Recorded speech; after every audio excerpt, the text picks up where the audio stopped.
Il était une fois, dans un pays fort lointain, un vieil homme que l'on appelait le duc d'Hésédior. Cet homme, aimé et respecté de tous, vivait dans une vaste maison et passait le plus clair de son temps à organiser des ventes aux enchères. Les objets mis en avant provenaient la plupart du temps de pays lointains, ramenés par le duc pour décorer sa demeure.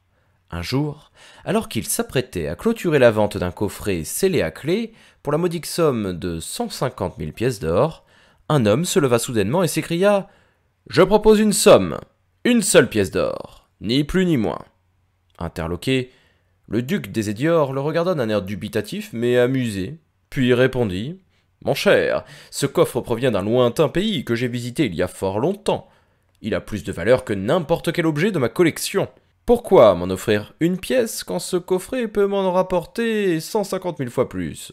L'homme, sûr de son avance, riposta avec une sérénité insolente. « Savez-vous ce qu'il contient ? Je crains que non. Vous ne vendez pas la clé, uniquement le coffre. J'en déduis deux choses. Soit que vous n'avez pas la dite clé, auquel cas ce coffre est dénué d'utilité, soit vous l'avez en votre possession, et dans ce cas-là, vous avez déjà vidé le dit coffre.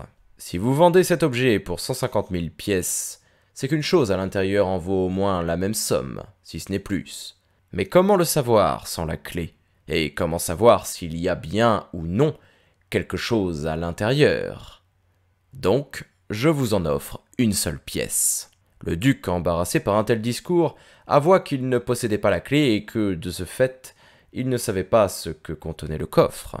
Et c'est d'ailleurs pour cela que le prix était si élevé, puisqu'il supposait que le coffre renfermait un objet d'une grande valeur.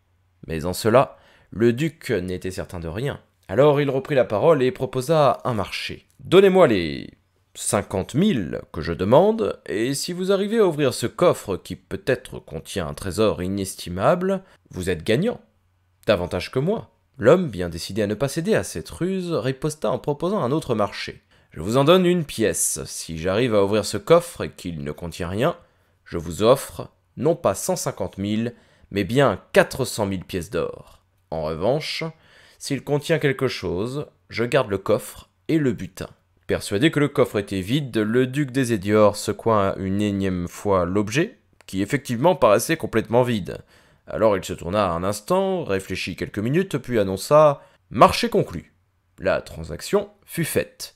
L'homme paya le coffre d'une seule pièce et demanda à une femme de s'approcher. Celle-ci s'avança lentement vers le coffre, un sourire démesuré trahissait une joie intense. Soudain, elle sortit de ses poches une clé en or. « Est-ce bien cette clé, Joséphine ?» lui demanda alors l'homme qui tenait le coffre dans ses mains. « Tout à fait sûr, père. » Joséphine inséra la clé devant des spectateurs médusés. Le duc, quant à lui, comprenait peu à peu ce à quoi il venait de se livrer. La clé entra parfaitement dans la serrure du coffre. Joséphine fit 3 tours vers la gauche, et enfin le coffre s'ouvrit. Là, posé délicatement sur un tissu de soie blanc, reposait un autre tissu plus ancien, jauni par le temps, mais tout de même très bien conservé. Sur le dit tissu, on pouvait apercevoir un visage, visiblement celui d'un homme, une barbe abondante, et sur sa tête reposait une couronne d'épines. Le duc d'Hésédior n'en croyait pas ses yeux.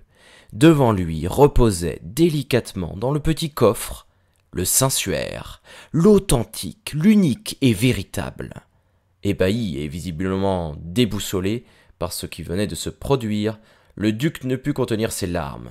Il avait vendu le Saint-Suaire à un inconnu pour une misérable pièce d'or. L'homme, heureux de sa juteuse transaction, pria Joséphine de refermer le coffre et de lui remettre la clé.